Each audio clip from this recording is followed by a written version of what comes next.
Hello, and welcome to the Wild Wild West podcast.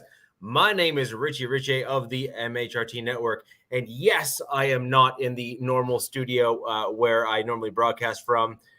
I am broadcasting live from Niagara Falls here in Ontario. I almost debated whether or not to do a little pre-intro thing to the show earlier today, right by the falls there, just to rub it all in, but I opted not to. But anyways, guys, over to my left here is Alex Givens of Arrowhead Addict. You can go ahead and catch his articles there online. Very, very well-written content. Down directly below, someone who's figuring out which way to point at who is Captain Jack Rackham of the Captain Jack Rackham YouTube channel. Check out his shows all day, every day. New stuff getting posted all the time on his channel, multiple lives a week. And down diagonal here is Coach Defense of the Lockdown Defense Podcast. Recommend anyone who is a Chargers fan go ahead and subscribe to his channel. And for anybody fan of NFL or NBA content, go ahead and subscribe. What? You up to 4 now, Coach? 5? You are getting some more people. Fans, that is. Fans. Look on his face says all we need to know. I think he's frozen. Yeah. No, that ain't frozen. That's the FU what you talk about, Captain face. What you talk about, Captain? Good evening. Yeah. So anyways, guys, we got a great show for you tonight. Primary purpose, we're going to be breaking down preseason game 2, give you our thoughts on it, some things that came of each of the games.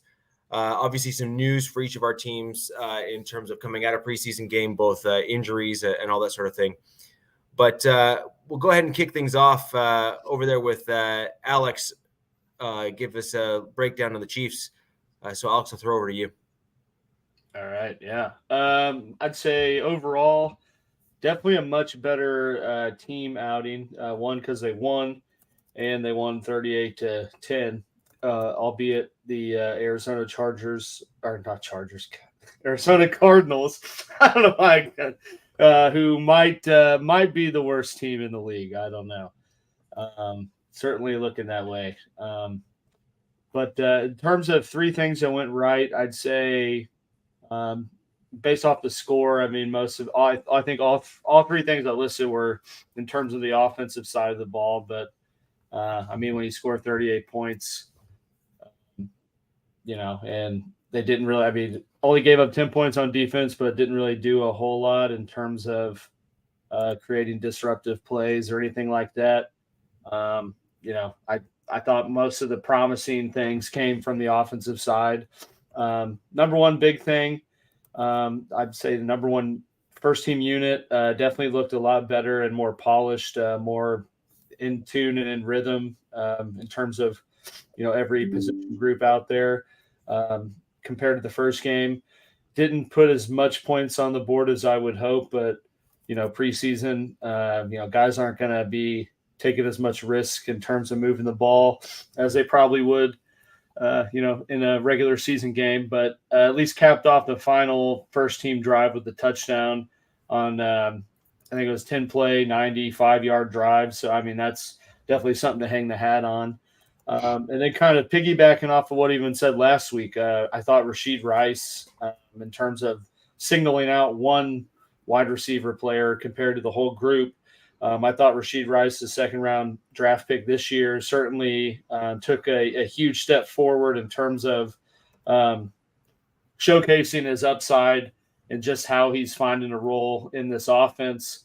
I mean, he had 8 catches for 96 yards, averaged 12 per catch. I think that's a pretty good outing. And I mean, 8 catches on 9 targets, which was his first target was a drop, but certainly found more ways to get into the passing game. I mean, he used them in screens, used them intermediate, used them underneath. So going to be excited to see how he kind of fits into the mold once they put more effort into the number one unit. And then Lastly, in terms of what went right, I thought the offensive line, definitely the first team offensive line. I know I mentioned that kind of being an issue last week. I thought played a lot better and a lot more in sync with each other.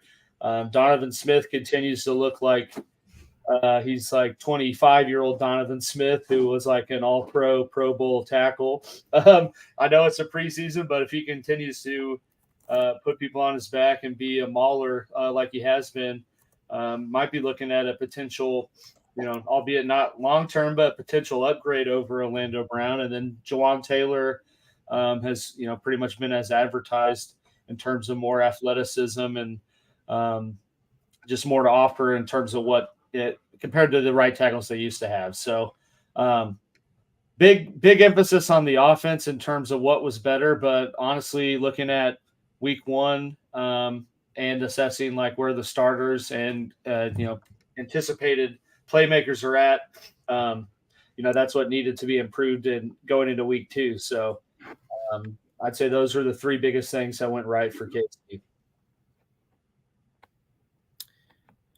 That's awesome. Okay. I mean, so that the good news is you're seeing progress as a team, which is what you want to see in some of those areas that you were talking about last week, right? So in fact, it's even better that you took something that needed to be worked on from last week and you saw you kind of moved it to the other column. You're like, hey, that was, that's you want. I thought I wrote it all out and was like, damn, I had to pull up my like Word doc from last week. And I was like, oh yeah, I put all these in the what went wrong. So yeah. But that's why I felt the need to preface it was the Arizona Cardinals / Chargers, whatever they are, pretty bad team and bad fields. So, I take issue with this you messing up the name thing because in one hand you said Arizona, that's a good Freudian slip. On one hand, you're saying that the Cardinals like the worst team in the league, but you keep confusing with the Chargers. I think that's a slight there. It's in there somewhere. I don't know how to feel about that. It's just me trying to save face. I don't know where my mind was at, but I meant Cardinals. I would not disgrace the Chargers like that. Yeah, you would. I can't. Yeah. You can't put. I mean, I would, but you can't put them in the same boat as the Cardinals. That's just. Yeah, I expect that kind of behavior from Captain. Yeah, I expect that kind of behavior from Captain. I sound like an Earth is flat or something, sticking with that. Hey, you're taking my shtick, smug. Stick to your own smug. Okay, it's my job on this. I'll do what I want. All right. Belittle the garglers. Okay, when you're the champ, you can do whatever you want. Garglers. Stay in your lane, kid. Stay in your lane. Damn it! I gotta throw some rules here. And y'all arguing over who can bash the Chargers the best. This is why do I sign up for this shit? I don't get it. I don't understand. Why do I show up? Just a beast. I call a beast. I'll let the record reflect that was a mistake on my part and not a slight to the Chargers. Would I report these guys? I just want to know. Just tell me where I can report these guys. Can I file a work complaint? Can I file HR report? I need something. We might. That's not work environment. There was this MHRT. Where's Mad Dog when I need him? I know. You basically just got the classic. I walk to school uphill both ways. No, get off my front lawn. That was all of that rolled into that one shtick that we just. And that's me. You're doing me. Stay in your friggin' lane. Oh no, I was paraphrasing you. Damn it! I'm the old guy here. I don't got any lanes. I'm all over the road. So I'm gonna throw over you to Captain since you clearly have much to say. No, I don't have shit to say. I still want to coach's cuss words. You got a new guy, yeah. So what do you got? What do you have to say about the Raiders? How you guys played? Your three things that you did well. Actually, I was kind of hard to. I wanted to sound redundant because this is we did well. I mean, it's preseason.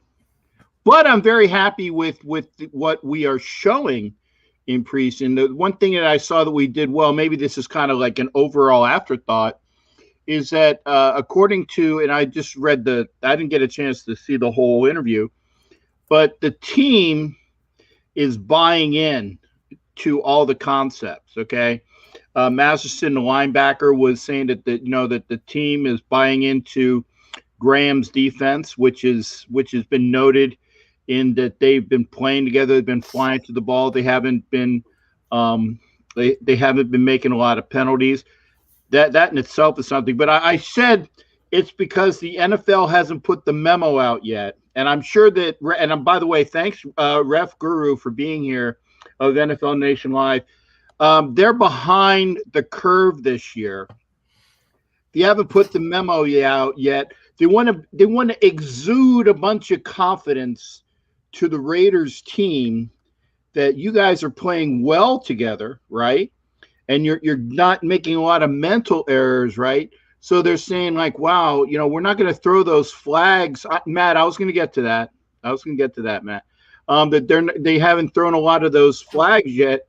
So it's like, wow, they're trying to obfuscate. There's another big word for all you little boys and girls out there. Obfuscate the fact that in the regular season, those yellow flags are going to be thrown about as fast as liquor at a southern. I won't get racial. A Southern California party amongst Raider fans. I'm just going to go there. There's going to be liquor thrown and beer bottles and beer, and that takes care of all Raider Nation in a big fight of things. Those yellow flags are going to be thrown out there.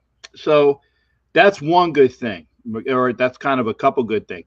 The offensive line has played well together, and that includes the fact that they were saying that the ones haven't played well. That's not entirely true.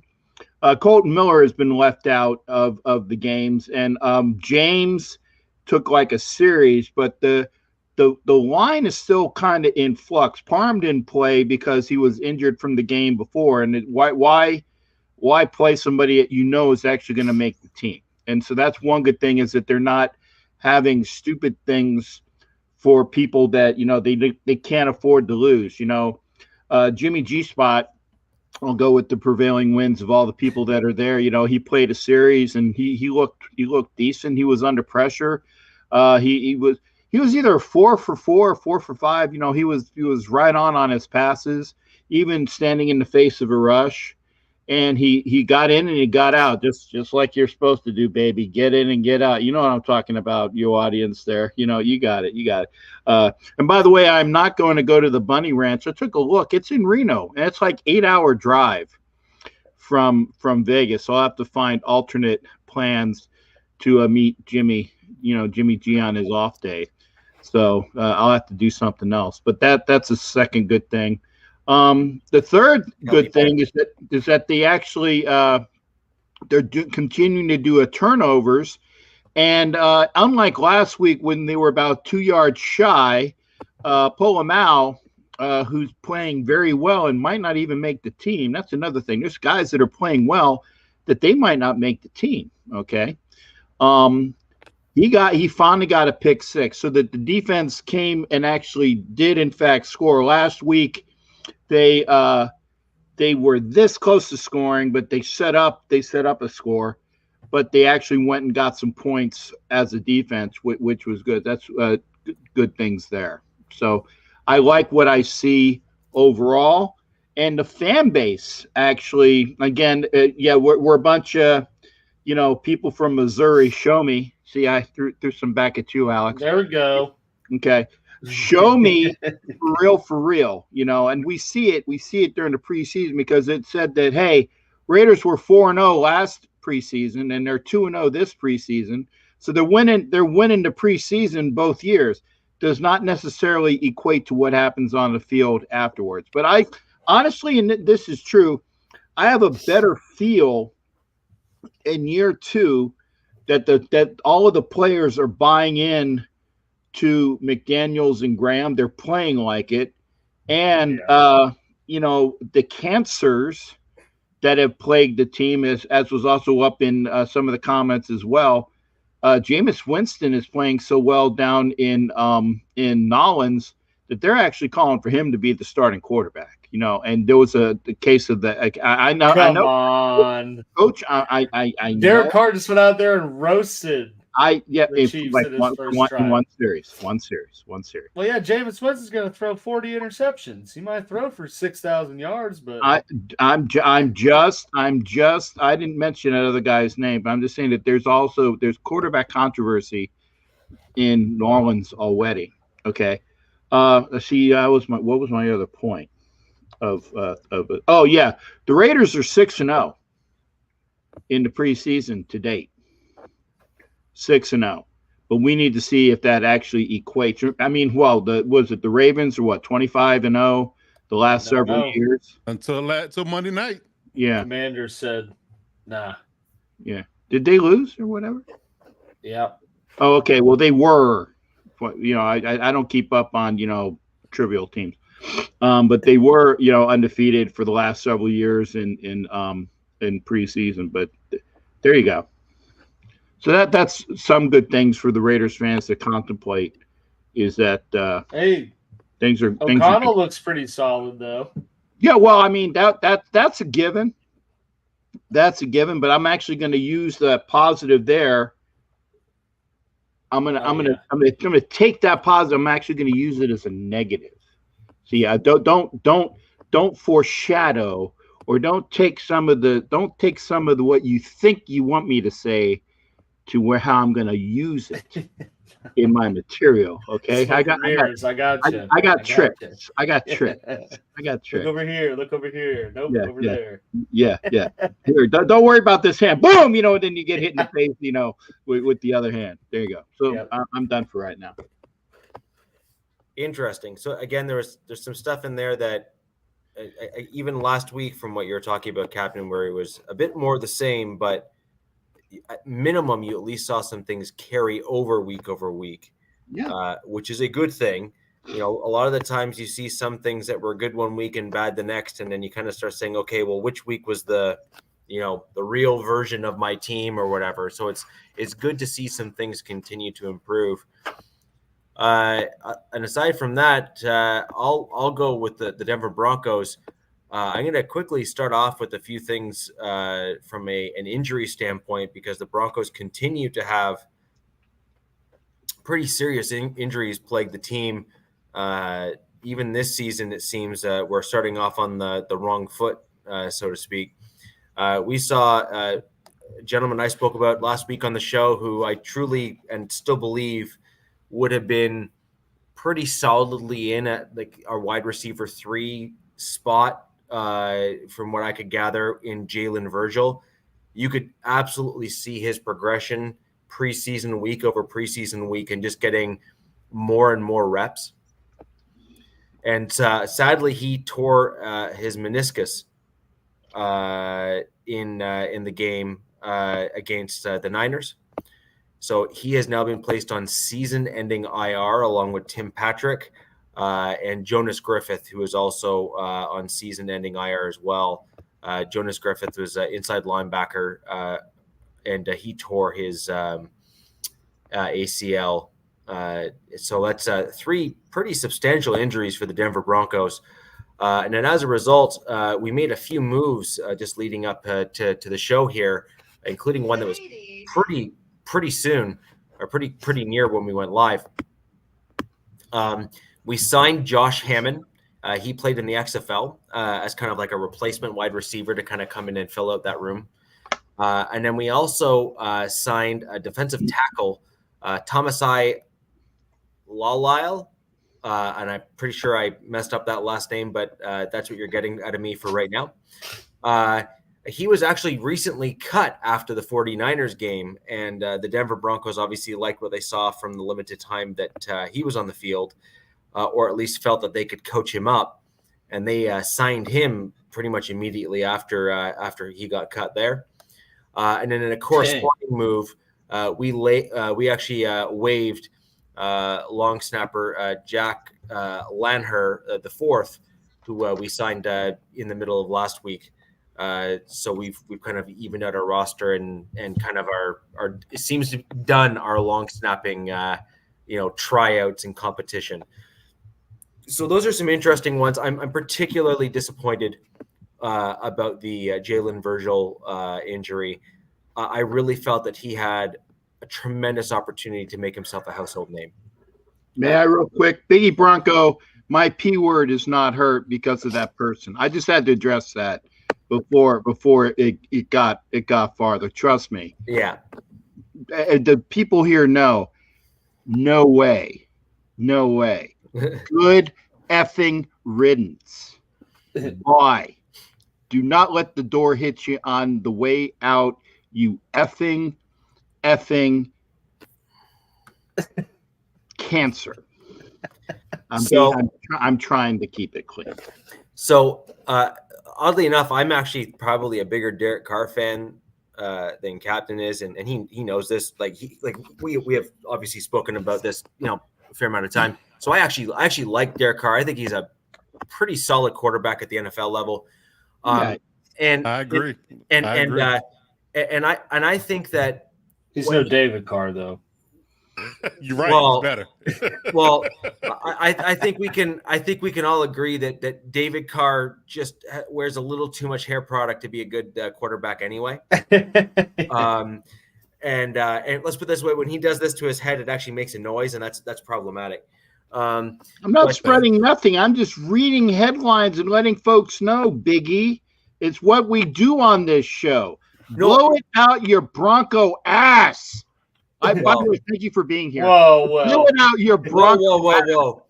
Let's not just attack people now. In fairness, there has been multiple reports from multiple different sources that in New Orleans there is, a portion at least of their fan base that is basically doing what every fair weather fan base does, which is stir. No, it's not stirring. No, I'm just saying we saw the backup guy come in. We thought he looked so good. Maybe he's better than the starter.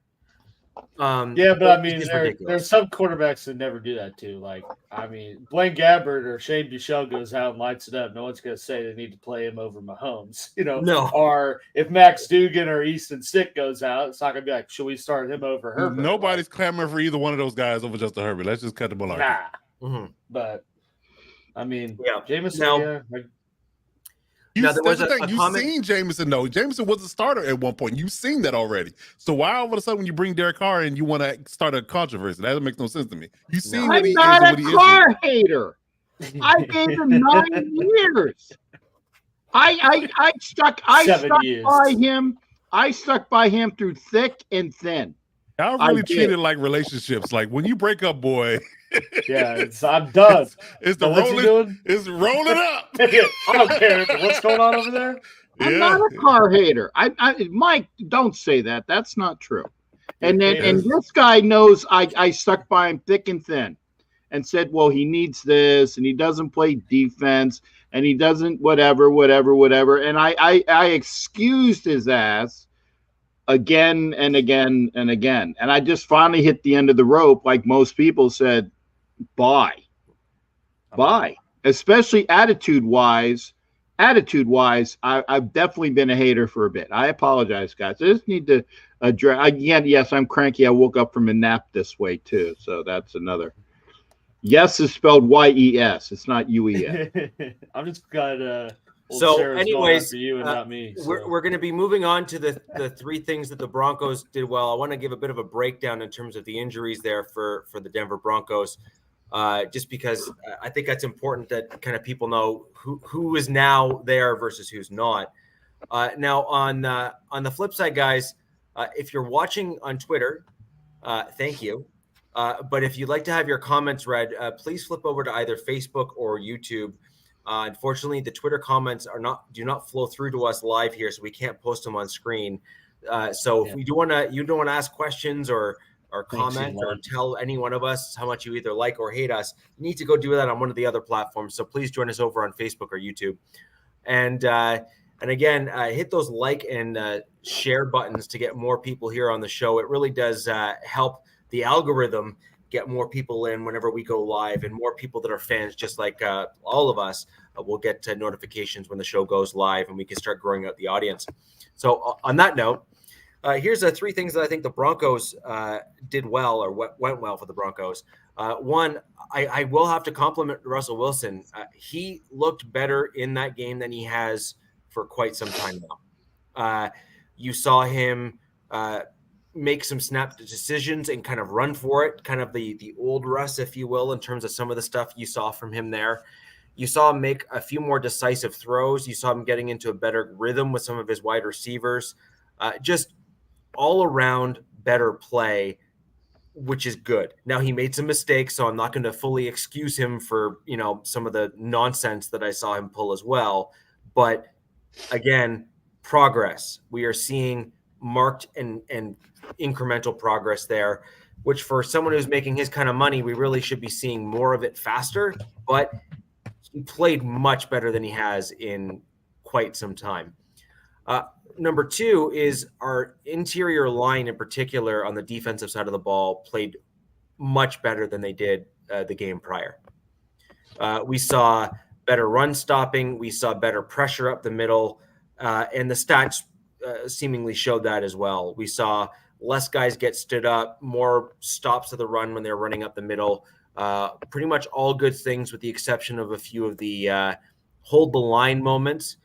They seem to kind of struggle a little bit, but generally speaking, major step forward on standard run plays for our interior defensive line. You needed a Toto drop on that one. Hold the line. Da-na-na-na. Love isn't always on time. I'm sorry. I'm not going to lie. That's one song I don't know. The Toto? No. Toto? No. Yeah. One song I don't know. Coach, save me here. Don't know it. Oh.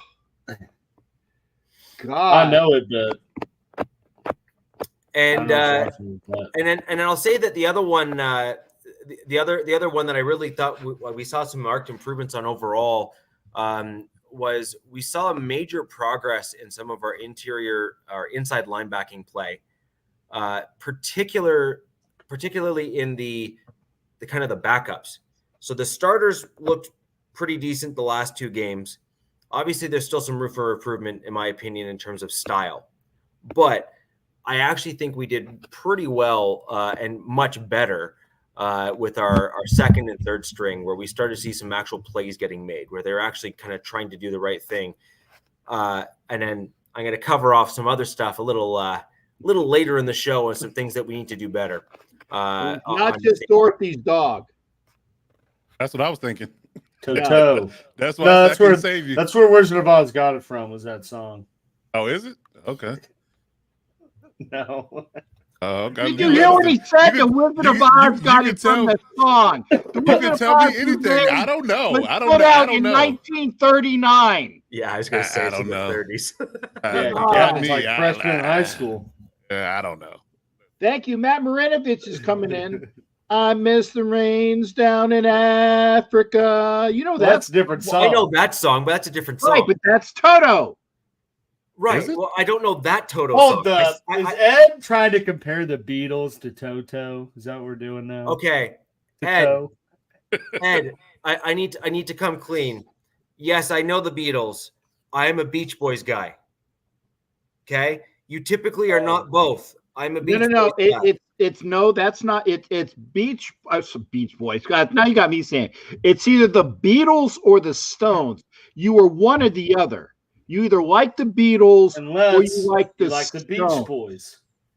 Okay, that's Beach Boys went out with Manson. Can't like them. Well, the one guy Brian did. Oh, Brian Wilson. Yeah. And okay, now since we brought it up, you do realize that the reason why that those people attacked that house was because Charlie, a former record guy, was there. Yeah, right. I know. I got it. Right. Thank you. Rich, yes. Contemplation, understanding. He knew the layout of that house from a party that Brian had brought him to. So he said, go, this is where we're going to. This is the layout of the house because for the party. And then Rick Dalton lived right next door. Yeah, according to the Tarantino film, yes, Rick Dalton lived next door with his flamethrower. Anyway, yeah, that's okay. But at that time, okay, history, folks. At that time, Roman Polanski, before he became a child molester, he was doing Sharon Tate. So that's why who was in the house. Pregnant. Yes, Sharon Tate was pregnant. Abigail Folger, the Folger heiress, was also there with a Jay boyfriend. Yes, Jay Sebring was there because Jay was Sharon's hairdresser. You know what I'm talking about. Yeah, he was doing a little hairdressing on the side. But also, it was Freitag was of Folger's boyfriend was there, and I'm forgetting some of the people. But anyway, that's it. Never mind. Coach, now that we've gone down memory road, yeah, I'm totally lost. Like, we're talking about the Chargers now. Huh? You're right. So on that note, let's charge along and let's reel this back in and go over your three things that the Chargers did right, and any injuries that are notable, if you will, that you think that the fans of the show here might need to know. Well, I really wouldn't say it's notable, but I mean, Blake Lynch got hurt in the game. He's he's like fourth or fifth string, maybe fifth string inside linebacker for us. And we end up signing Tate Crowder as a replacement. So that kind of tells me that he's more hurt than we think in regards to that. I'm surprised they didn't waive him, because that's typically what teams do these days.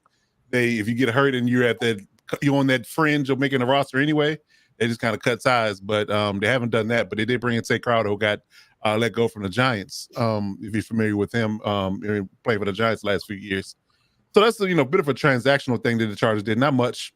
Thankfully, prayerfully, it stays this way, that we haven't had any major injuries. But we've been playing a lot of reserves in large part. I think they probably logged about 3/4 game and 3/4 worth of play up to this point when it comes down to reserves, second and third and fourth string guys in the last 2 weeks, which is a good litmus test to see what you have from people you want to retain and people you want to potentially let go perspective. But I would actually honestly like to see the starters for maybe a series next week, or Friday, I should say. But I doubt Brandon Staley does it. But it'd be nice to see them get a little dry dress rehearsal before week one. But overall for the game, I had to do some digging, to be all honest. I really felt like there was a little bit of an underwhelming game. I mean, the score was 22-17, but I didn't think the Saints or the Chargers looked really glowingly well with their reserves. It was kind of a back and forth, but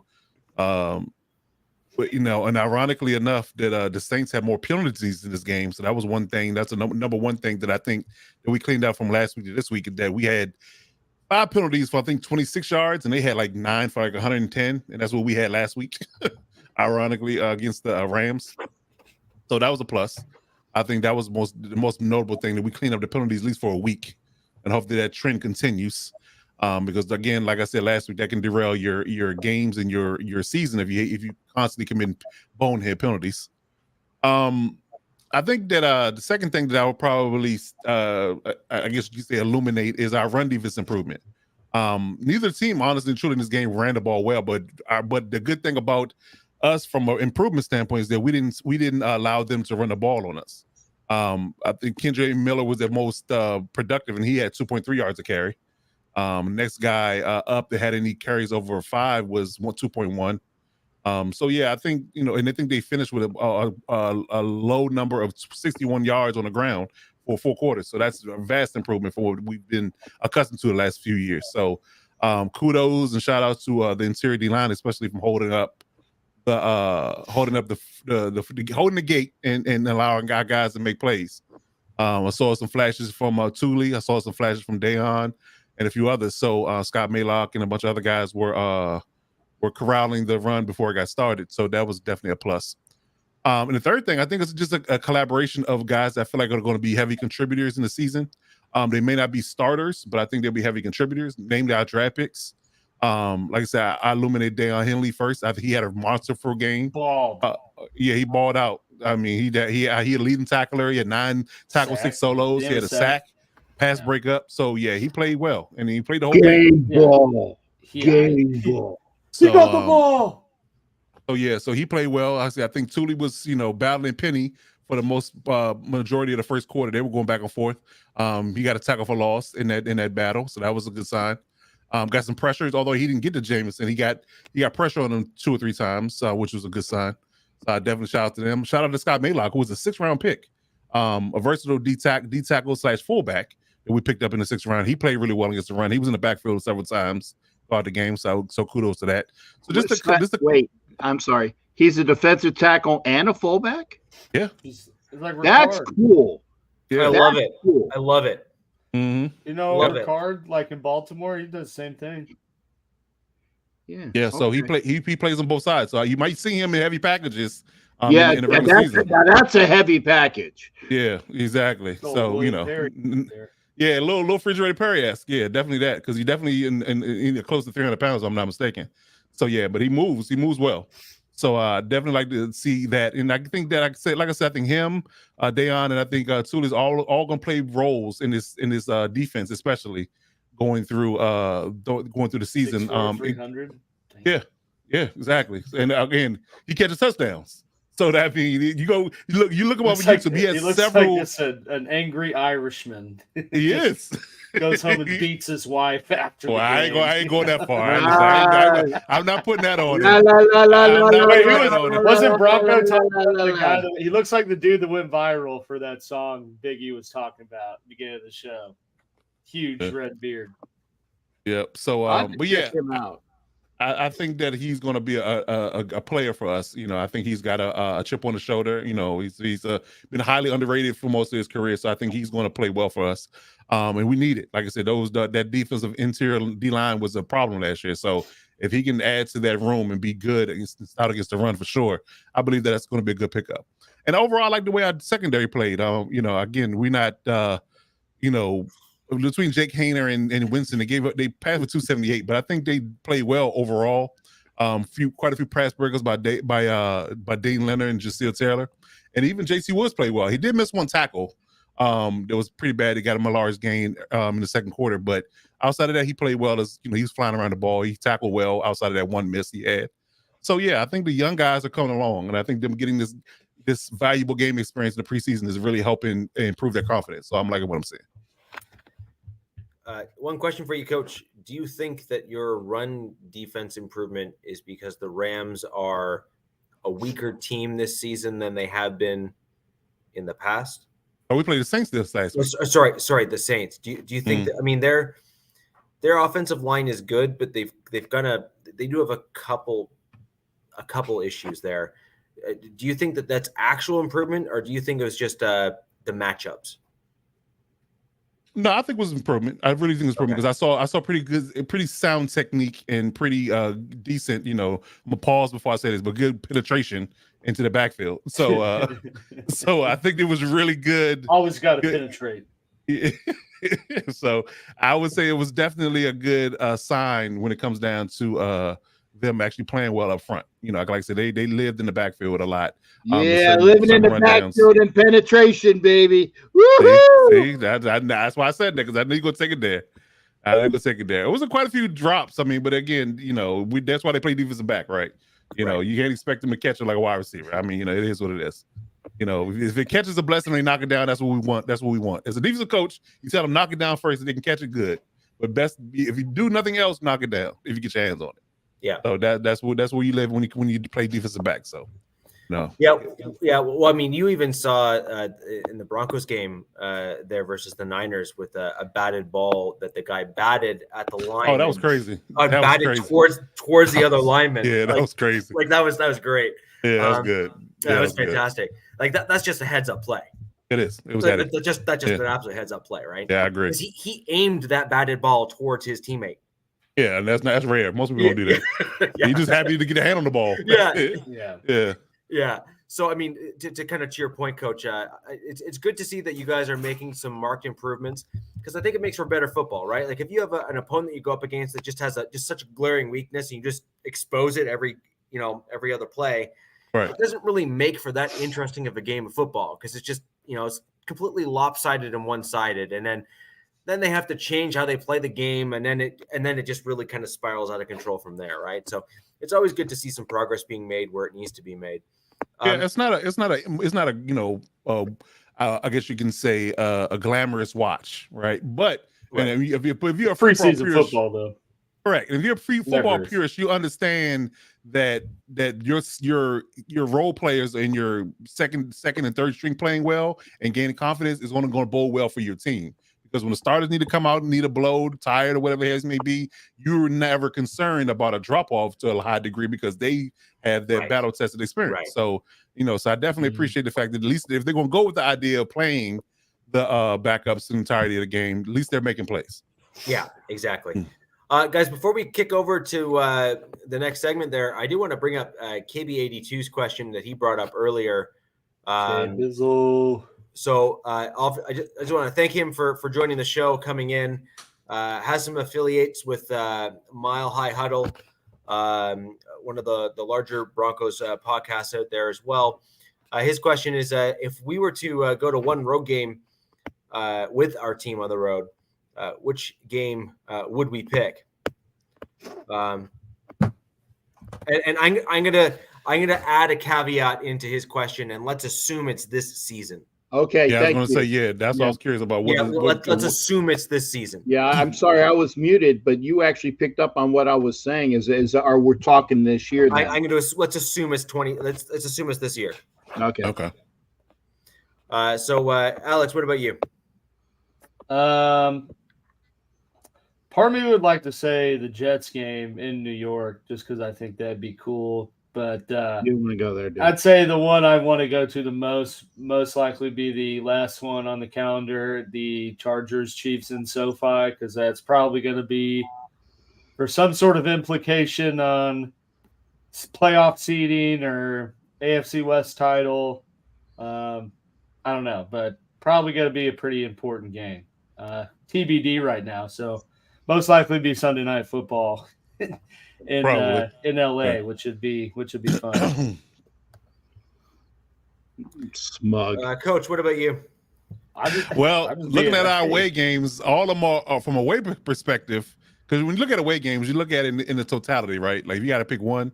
So I have to say the Vegas game on the 14th of December. Vegas in December, I'm with that because I don't want to go to boring New York or Jersey. I don't want to go to boring Tennessee. I don't want to definitely don't want to go to New England. Definitely want a cold Green Bay. So, or Mile High in the dead of winter.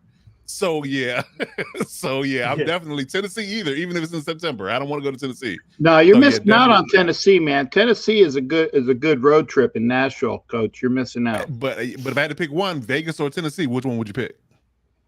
I go to Vegas all the time. I mean, Nashville is the Vegas of Tennessee, so. You're talking. I go to Vegas all the time. That's my point though. If you'd say Tennessee is good, but would you had to choose one or the other? I go to Tennessee because I go to Vegas all the time. Oh, that's a biased opinion. You asked me. You didn't say any other factors. You said if I wanted to go to Vegas or Tennessee, I'd go to Tennessee. Well, if they're gonna retire your jersey in Vegas, that's just not a fair question to ask. But I would much rather go to Vegas. I think I'll enjoy myself more so in Vegas than I would in Tennessee. If you go to Vegas, you let me know. Yeah, I would got do a free buffet voucher and give you something. So, even Sharif says it. Nashville is nice. Don't poo-poo Nashville.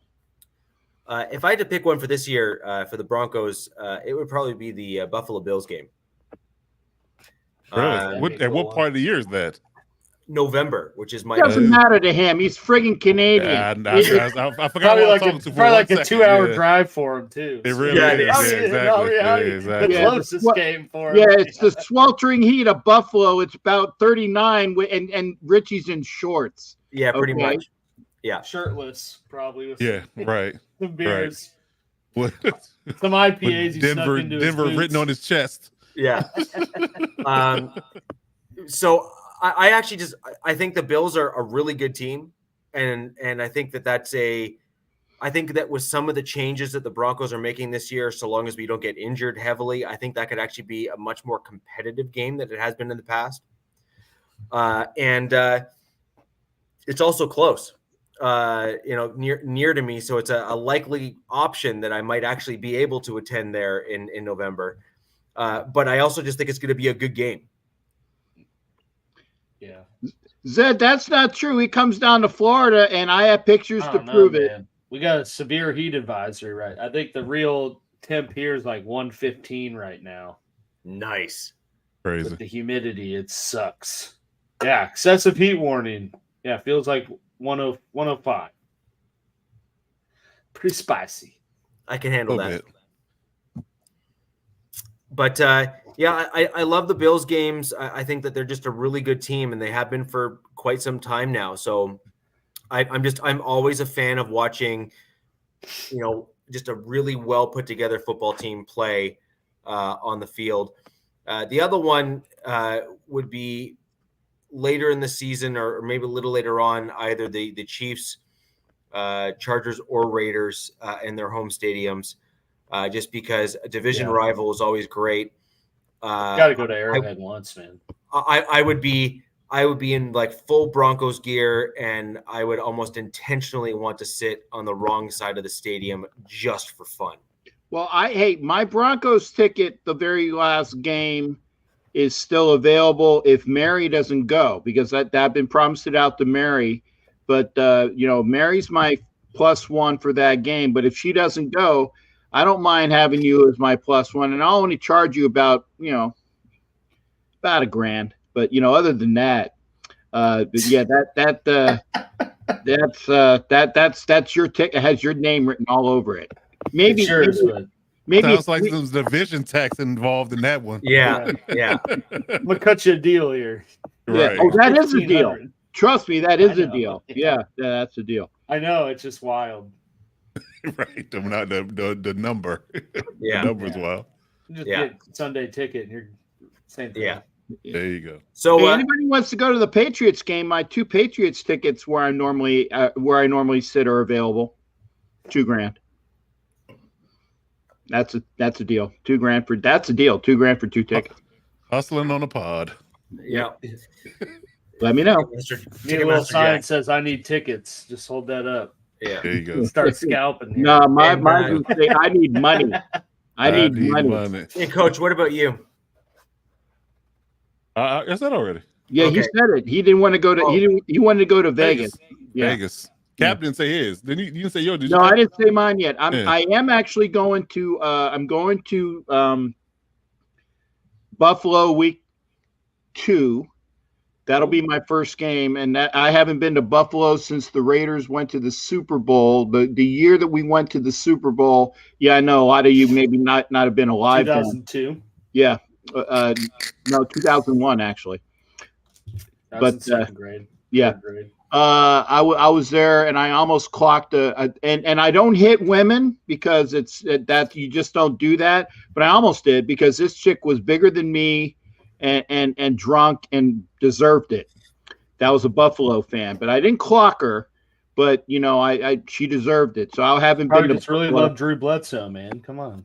Well, I don't know what her problem was, but I'm going there for the first time since, and I'm going to go see Niagara Falls as well. One of the Richie's there now. I wanted to go to Detroit, but it's a Monday night game, which would entail me having to take 2 days off of work, and I don't have enough time off to do that. So unfortunately, I'm not going to be at the Monday night game, but I am going to Chicago, and that is one of the games I'm looking forward to. I'm just not looking forward to going through the plethora of gunfire that I'm hoping to avoid. Be away from that. Well, you're not going to a White Sox game. You're fine. Yeah, that's true. I actually got out of Chicago the one time I was there, and I said, hey, let's go. I said, then I remembered, no, Comiskey's on the south side. No, I don't want to do that. So I got out of Chicago. No, bringing this barrel. No, but that would be an homage to Barrel Man if I did that, Matt. That would be an homage to Barrel Man, and I would never want to take his shtick. But I definitely do not want to go to LA because of, and this is hard for me to say because I am all about the men and women who are law enforcement, except in LA. Except in LA, because they treated me like crap last year. And that's one major reason why this year I am not going as of right now, is because of the whichever county sheriffs are there treated me like crap with all of my gear on. Same thing happened in Kansas City. They actually did not allow me to come into Kansas City with all my metal on. But this year, even though it's on Christmas, I don't have to worry about that because I'm going to have my big coat on. So I'm not going to have all my metal on, because I'm just going to try to keep warm for the Christmas game. Or same thing would have applied, Kansas City's fun. But the LA sheriffs were arseholes. And again, this is somebody that is very up on law enforcement. So what would the temps be there in December? In Kansas City? Yeah. Balls pretty cold. Balls cold. Yeah. I've been to a December game where it's like negative 5 or 10 with the wind chill, and they lost that's not bad. 6-3 to the Titans. So yeah, that's not bad. It's balls cold. That'd Remember, anything below 60 is cold for me. No, that's fine, but that's not so bad. That's manageable. Yeah, I mean, until you're standing there. You find playing. Yeah, that's the thing. Standing still. When you're moving around is one thing, but standing still is a BIT. You got those hot hands ready. Yeah. No, that I would say too, though, I forgot in terms of the Chiefs that they play in Germany this year, so that might have to be one too to consider. Oh, that'd be cool. Because they're playing the Dolphins in Germany. It's like Dolphins are a good team, though. Yeah, they are. Oh, I'm going there too, and thank God it's not balls hot. It's going to be in November this year. So, and Sinister, good to see you, brother. Thank you. Yeah. Thank you. Good. Welcome to Sinister to Trucker. Thank you. Thank you. Appreciate you. So, guys, let's keep things moving along, and let's go into we're going to go do two things that each of our teams needed to do better in this past game. I'm going to throw over to you, Coach, to start things off for your Chargers.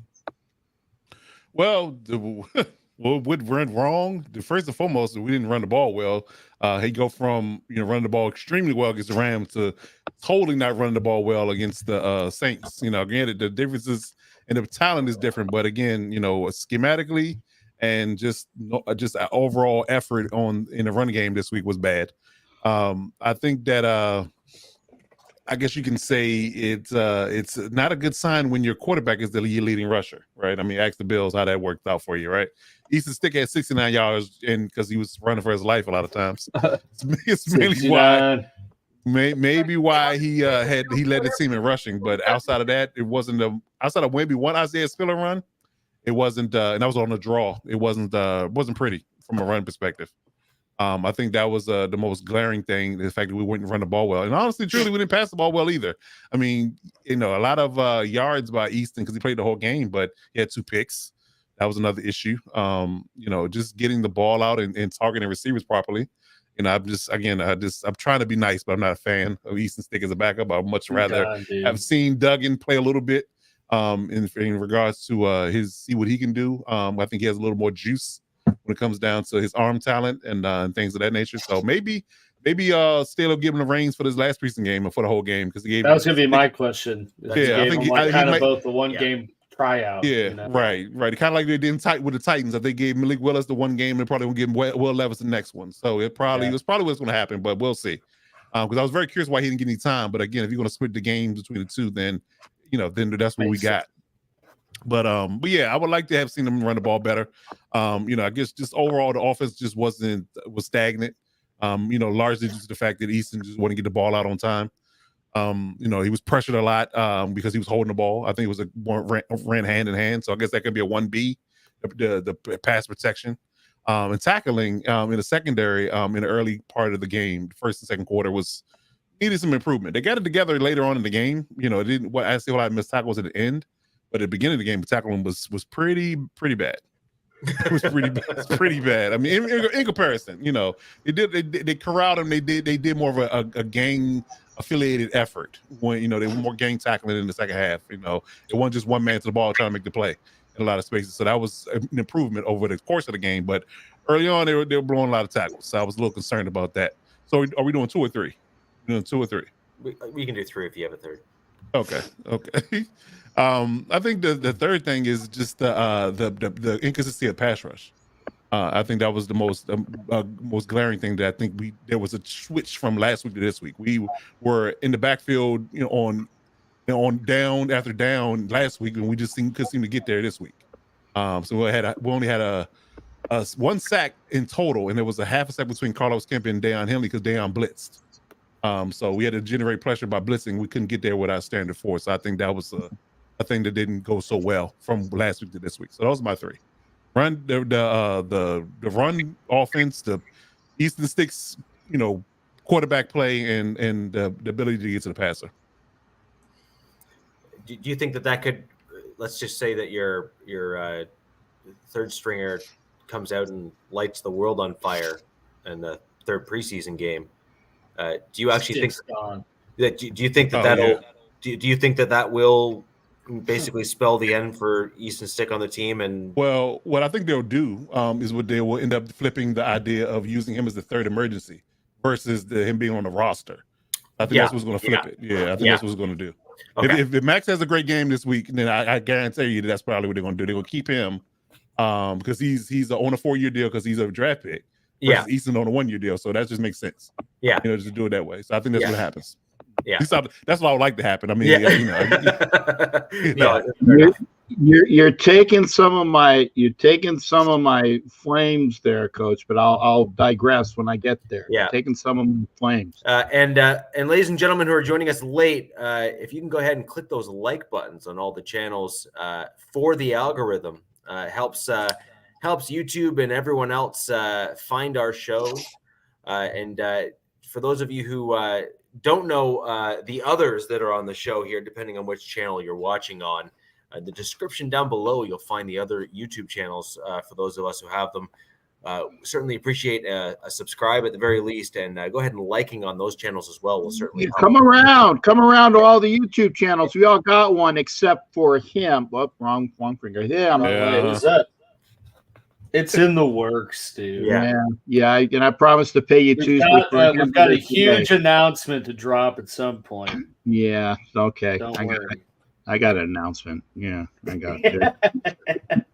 So on that note, there, I'm going to throw over to you, Captain, to go over the Raiders and the 3 things that went wrong, if you will, and we'll go from there. Okay. Well, this is kind of this is kind of like spilt milk. Okay. Trey Tucker, love him. And this is going to be like a compound thing. He, the 3rd round draft pick that just blows people out of the water with his speed. So, but there was a gentleman who was drafted in 72, wore number 21, and it took him about 2 or 3 years to actually learn how to catch. Okay, his name was Cliff Branch. I am not coach. I'm telling you, don't laugh at that. It's true. It took him a couple years to learn how to catch because he could fly, but he was like Featherstone in unnecessary roughness. I know that reference. That's a good one. There you go. By the way, I watched that the other day. Don't throw it to Stonehenge. Right. But yeah, Cliff Branch ran like the 440, and that's 4.040. Okay, but how'd they time that back then, though? Is that like a motorcycle or something? Yeah, he couldn't catch. Like I said, I can run a sub 440. It takes me less than 4 months to run a 40-yard dash, but that's true. But anyway, Trey Tucker is going to be an asset, but he needs to work on his pass catching skills, and that'll come. And like I said, this spilt milk thing, he's going to make the squad. But this is kind of an addendum to that, to what is wrong. And this is good for everybody else in the league, bad for us. The wide receiver room is going to be losing at least 3 or 4 really, really good receivers because we can't keep them all. And if you go through the roster, the people that are locks are Devontae Adams, Renfro. Is Renfro a lock? I heard rumors. No. Those were a couple weeks ago. Renfro is a lock. Devontae Adams. Myers. Brain fart. Thank you. Jacoby Myers. Yes. And then it's like Trey Tucker and Carter, who has been magnificent for what he brings to special teams as well. Had a great special teams and is definitely going to be number 5. So then it's like, who's 6? And then you got between, the other, and actually this goes for everybody, the other expatriate, because they're all expatriates, okay? Except for Sims. Sims never wore Patriot gear, but Sims is going to be a casualty. And then there's like 2 other guys that are probably that could be there. Well, I think Cole's not going to make it. Cole's going to be one of those guys, but that's Dorsett? What I'm saying. No, Dorsett's going to make it because he can fly. That's going to be number 6 in my estimation because he has the speed just in case they need a speedster and the other guys aren't available. I think Philip Dorsett's going to be that 6, which is unfortunate because Cam Sims is deserving. The other kid that got the touchdown, and he's an expatriate via somebody else. And again, I apologize, gentlemen. He's going to be picked up by another team. Okay, Keelan Cole's going to be picked up by another team. So the unfortunate thing is the guys that ain't making our roster, they're not even going to make the practice squad because somebody's going to snatch their ass up because they are that good. The wide receiver room is that good this year, and you're not going to cut Trey Tucker because he just needs to learn how to catch the ball. That's the unfortunate thing. So that was kind of a convoluted thing as well. But my big number 2 special teams. I'm sorry, what? Does Dorsett play special teams? He can. Probably That's because he can, but that's the reason why you have that's the reason why Carter's making it because of his special team skills. Yeah, but if Sims though is playing special teams and is kind of at least in relative close proximity to Dorsett in terms of his play, a lot of the times that 6th, 5th, and that back end of those wide receiver rooms, special teams is why you make the roster. I understand that. So that might be a surprise if Sims is over Dorsett, but right now I think that they're leaning more towards Dorsett. But again, if it was me, I'd keep Sims because he can fly and play special teams. And play as a gunner. And his route run, and he, like I said, he can fly. He's had decent route running skills. He can actually he can be like, because he's taller as well, he can be like that kind of sort of tight end wide receiver. I'd keep Sims, but I'm not McDaniel. And this is where I get into, y'all got any blocking tight ends? I'm sorry, D-Fed, I didn't see where are the white women at? But that's a different black comedian. That Denver has about 2. Denver has at least 2 that are pretty good, and 3 that are pretty good, and 2 of them are likely not going to make the roster. Yeah. So I think that if you're looking for a team to poach some blocking tight ends that can also catch the ball, I think the back end of the Denver's tight end room we're working. I know you're not talking about Albert O though. Yeah, you're talking back end again. I just had to slide that in there. See what I did there? Back end, slide it in there. Yeah. Am I on the right podcast? I'm on fire tonight. Not this week. Yeah, I'm clearly not on the right podcast this week. I'm sorry. I must have logged into the wrong room. Yeah. But getting back, see, this was the other thing. God, it was damn it. Oh, tight ends. And tight ends. Yeah. No, the real football tight ends, Coach. Real football tight ends. I'm actually going to stick to the subject matter. We've already cut O.J. Howard, and they gave him a break because they figured he was not going to fit in, and they got rid of him. Yeah. But they have Hooper right now as the number 1. Well, no, he doesn't suck, but he didn't really show me a lot. Mayer is definitely going to make it. Fotheringham has played his ass off and has caught everything except the clap in Nevada. So, you see, I got the eyes from Coach. I got what I wanted. I got the rollover. Thank you. He's caught everything. And, so he'll probably make it over Horsted. The question is, do you want to keep Hooper, even though he is a all-pro type, or do you want to go with guys that are younger? And that's a question. I might want to First of all, I would say it's arguably a stretch to say Austin Hooper is an all-pro type tight end. Yeah, that is a stretch. That is a stretch. I think Michael Mayer has better potential to be an all-pro tight end. I get that. Very good point. Very good point. Usually you keep a old Grizzly in each group, and Hooper is the old Grizzly. We've had the old bull. Now it's time for the young Cav. Again, I'm just putting it out there. Okay, I'm just putting out. Get it? I'm just putting out. Yeah, anyway, yeah. Okay. We know you put out, Cat. We know you put out. Yeah, that's what she said. The thing is that that's the question. Do you keep Hooper? I would personally, if I definitely, obviously, Mayer made it. I like Fotheringham. I like to actually keep Horsted over Hooper because you save more in cap. But again, this is a McDaniels decision. I do not know. Okay. But the big number 3 of what sucks is our backup quarterback number 7. And I don't notice I said backup quarterback number 7. Hoyer sucked last game. Sucked. Pick 6. No command of the huddle. This is the guy that knows the offense, and he looked like the rookie. And O'Connell looked like the guy that's been in the league for, 12, 13 years, okay? So this is what I want to do. Again, Josh, I put my phone number, but I'd have a lot of fans of other teams blow up my phone and say, hey, is your refrigerator running, or do you have Prince Walter in the can or whatever the hell that old joke was. But I would keep O'Connell, keep him as the number 2. And this is what I was kind of alluding to with what Coach was saying. Okay. And this is it.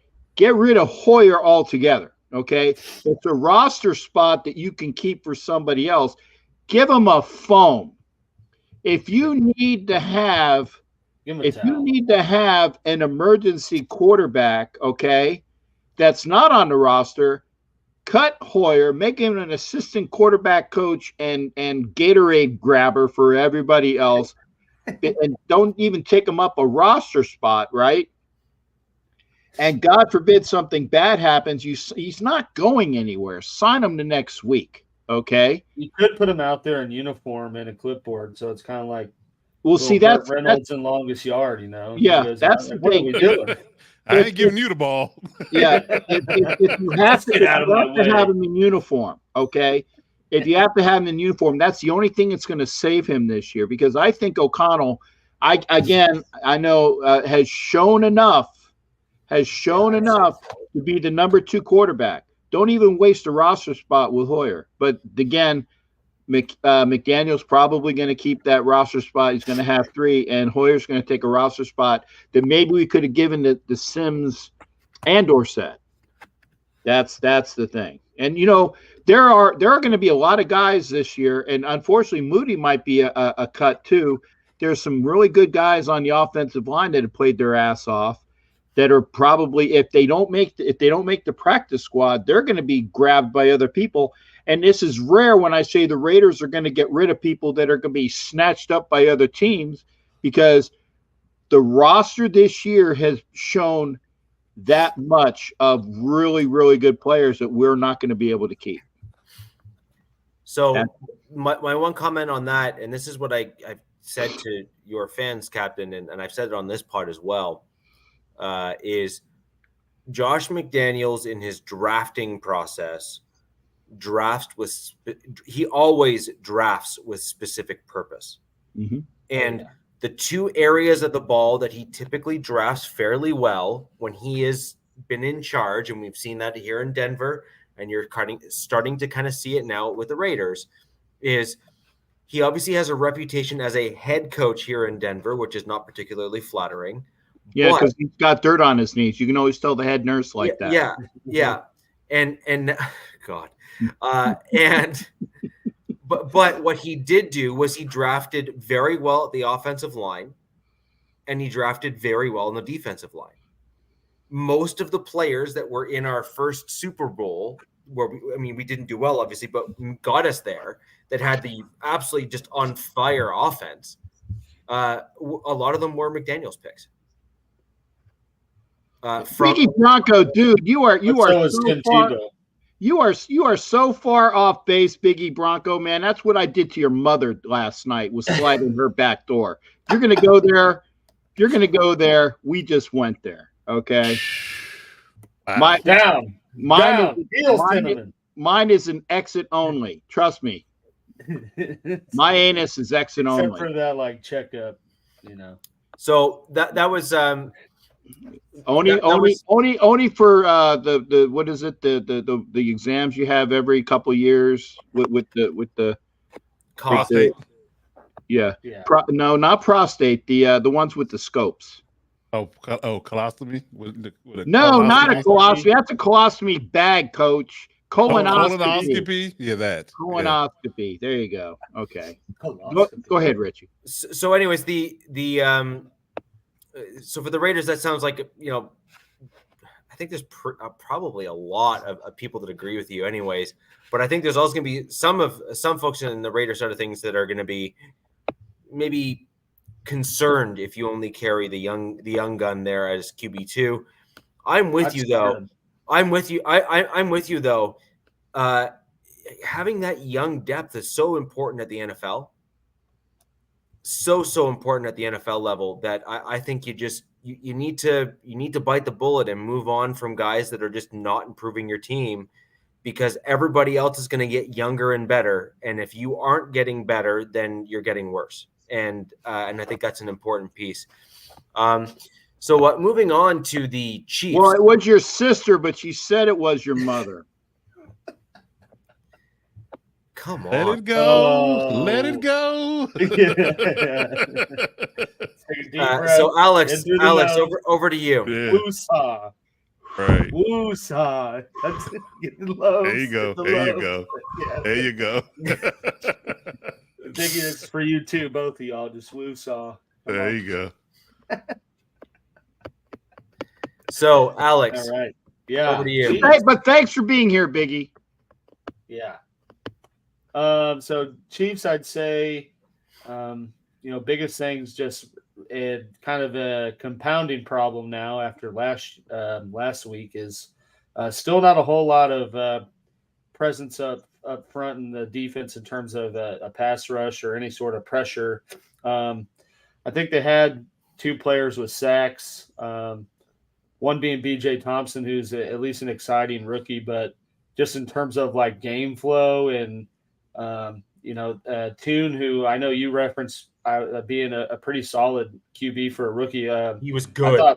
I thought looked pretty well in that game too, considering the circumstances, but still, I think most of the first teamers played 20, 25 snaps, and just for the first team unit to be out there and not really have any sort of sense of pressure is more of like the Cardinals just weren't moving the ball because they just can't move the ball, but it wasn't, anything KC was doing.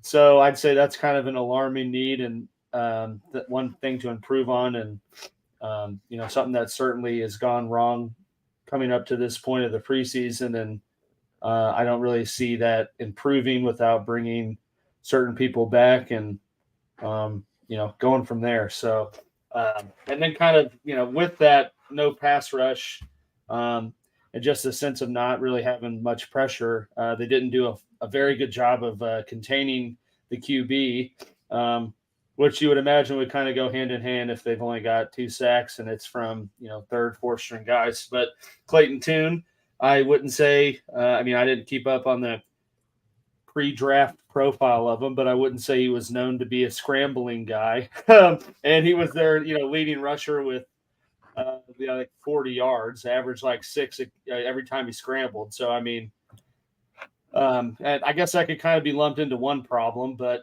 I think that those are two very glaring things that they need to work on. And certainly you hope to see as something I list next week is something that went right for their final preseason game. But so far, looking with what's been out there and what's not in the facility, certainly going to be a problem that's going to boil over into the regular season. And then the final thing, I know I talked about the offense, playing pretty well, especially at the final drive of the first teamers. And then, second, third string guys still going out and putting up 38 points. I still thought the first team unit, and I kind of mentioned this talking about what went right, but they still came out, relatively flat, at least to start. You take that with a grain of salt because it is a preseason, so Reed's not going to do any snowflake formations or double jet sweep passes or any weird stuff he normally does. And same thing, Mahomes is not going to try to extend a play. But I thought just in terms of seeing them be in rhythm, they had their first two drives were killed due to a drop pass by Rice and then Justin Watson getting an offensive PI. So certainly things you want to see continue to be polished up going into regular season, and errors you'd like to see negated, especially with the starting unit. So overall, I'd say just, sense of pressure, getting after the quarterback and just getting in the backfield and disrupting the ball. And then, just getting in a better rhythm with the younger guys that are going to have to step up with how this preseason's been going. Right. So again, we some of those are similar from last week. So at this point here, I mean, I have to imagine that you start getting into concerned mode at some point here. I mean, yes, you're not defensive game planning, so fair enough. We need to maybe pump the brakes a little bit, but at some point, I'd say definitely a concern. Yeah. I mean, I think it's an alarming thing when, considering one, Chris Jones isn't there, and it's not looking likely that he's going to be back anytime soon, at least with what social media is out there. And then, a Menahue, who was the guy signed to replace the Frank Clark productions, gone for the first 6 games. So, I mean, you're pretty much stuck with what's out there in preseason. And at least watching those guys, there's not a whole lot of disruption and pressure generated. So I don't really see that picking up. And, Felix Uzoma, first round pick, he, I think, had the most or second most snaps in terms of a defensive player and had 1 tackle. So, not great production. Yeah, not what you're looking for. And I do think that they drafted him kind of the same mindset as Karlaftis, as someone who could develop as the season goes on, but it's not going to have to, fill a void right away. But unfortunately, the way this has been shaken out, it looks like that's going to happen. And could be a case of his just getting thrown into the fire when he's not totally ready. And you'd hope that, just with his athleticism and stuff, he can pick it up more as it goes on. Because Karlaftis, for some degree, looked kind of the same last year and then came on well. But he also had other players there to take offensive line's attention. Yeah. So, it's definitely an alarming thing and one that Chiefs Kingdom is continuing to monitor, especially with Chris Jones and that, ever propounding saga. I tell you, you really just made your oats with Karlaftis and Pacheco last year. Great drafting by the Chiefs. Yeah. But at the same time, I'm a big believer of it's all okay. Stop. I'm a big believer though of it's all a rookie's success. I mean, it boils down to talent, but it's also all about the situation. And it's one thing for a rookie to go in and not kind of be able to sit in the back and absorb and develop as their mind and their abilities let them. Another thing to get drafted and we're like, okay, this is not what you did in college, but I need you to do all this now because you're our only option. And then on top of the fans and media and everyone else, it just doesn't set them up for success. So I know, if you don't know if Pacheco or Karlaftis drafted this year, if they turn out being the same type of players that they at least looked like last year. But I say that watching Uzoma so far, but he's had to switch a big scheme change from what he did at Kansas State, and certainly I'd say better caliber offensive lineman he has to go against in Big 12. Right. So, but you would like to see a little bit more improvement, at least in terms of stats, with playing the second most snaps, in week 2 and have the same exact stats, if not maybe a little worse than what you did in week 1. So the other thing to remember there is that means he's also going against other teams' seconds. Oh yeah, and thirds. I just didn't want to shed light on that. Well, I no, but that's really what it comes down to, right? Like, for example, if he's going against the ones for the other team and isn't doing well, but then starts to slowly start to see better production, say, as the game goes on, when he's starting to go against the seconds and thirds, you can kind of forgive that a little bit, right? You can say, hey, it's kind of just it's just like a steady, and that's really what the issue is. So, guys, to keep the show moving on, I'm going to jump into the Denver Broncos and 3 things that we will say did wrong or need to do better on, depending on how you want to look at it. First and foremost, our offensive line needs to do better. There's no way of speaking politely or nicely about it. We have had major offensive line issues even into this season. Started to see Ben Powers playing a little bit better, but he still didn't play really up to where you think he would, given kind of what you think he can do in that position. We've obviously haven't really seen McGlinchey play at all because he got hurt again. And so then the question is that just going to be more of the same where he was with the Niners? Who knows? We'll see. Either way, depth is an issue across the tackle position, although Isaiah Prince has actually looked pretty good as a backup guy for us. So I have to kind of give some credit there, but he's still not at the level you need to be truly competitive within the division or in the league. Yeah, that doesn't mean he can't get there, but he's got to develop, and that takes time. Number 2, we need to stop getting hurt. Again, easier said than done, but yeah, we hear you. Like, coming from the Chargers guy, obviously, we look, it's like kindred spirits, right? It's like we both kind of know what that does to your team, and its record. You start off looking, pretty solid, or at least have, hopes and dreams. And then all of a sudden when you got, your 4th string offensive center and, the guy that was working at Wendy's yesterday is now stepping in at guard. Time. Yeah. It's like, that's a problem. The corrections officer you just signed off an open tryout. Yeah. Hey, you still got eligibility, right, Alex? You can be like Krim in Unnecessary Roughness. We gonna party. And so obviously, great movie, by the way. Great movie, by the way. Yeah. So obviously injuries are playing a huge role. Like, you lose Tim Patrick, who's obviously going to be a huge contributor.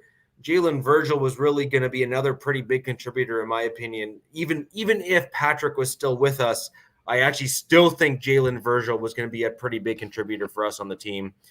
And then the other one that I noticed for the second week in a row was blocking on special teams for the kick returns, punt returns. Just not doing it well and relying on the shiftiness of whether it be Washington or Jaleel McLaughlin. We just really need better Sarah blocking. On the team? Pardon me? Sarah McLaughlin? I have no idea who that is. Jeez. I knew he'd bring it there, baby. Jeez. Someone tried to bring it there earlier. Who was Yeah, it? I don't Raiders. Yeah, Raider it was 07. ignored. Yeah, we It was- ignored it. it was- I tried, dude. I highlighted it too. Yeah, it was ignored. I don't listen to whining music. But Since the day. anyways, just you don't win on special teams with that type of play. You just don't. You need to set up your blocks. You need to set up the lanes. You need to do all the right things in order to then break off those big runs or even touchdowns on the returns, which is really what you'd like to get, is maybe one or two of those because those are game changing plays for a team to get points off of special teams like that. So and obviously your kicks and stuff are a different thing, but to get an actual return touchdown in a game pretty much demoralizes the other team. Like it really does sink the other team and makes it that much more difficult for them to come back and win it. So those are really my three big things that I noticed. There's obviously a few other things in there that we could break in and get into, but those are my big three.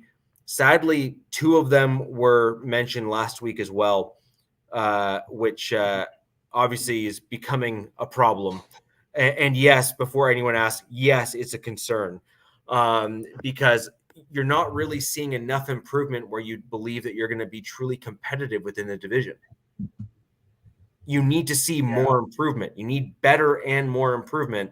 And to make matters worse, Alex, about your rookie edge rusher there that isn't getting the pressure on the opposing quarterbacks and whatnot. The sad thing is most of those guys are our starters. Yeah, it's not a good sign. No, not at all. No. So those are three things I think the Broncos did not do well. And again, sadly, some of them are repeats from preseason game one.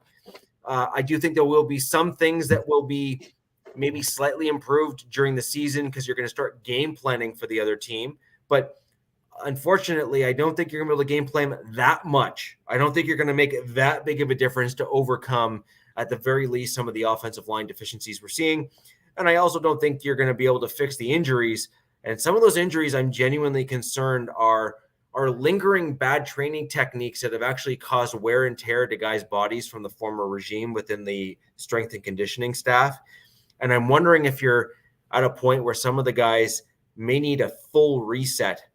And some of them may just not be able to stick with us as a result of the fact that their bodies have kind of been trained, dare I say, the wrong way, which have them got themselves in a position where their bodies are incapable of sustaining the NFL punishment that is inevitable at the level that they're all playing at. What do you guys think?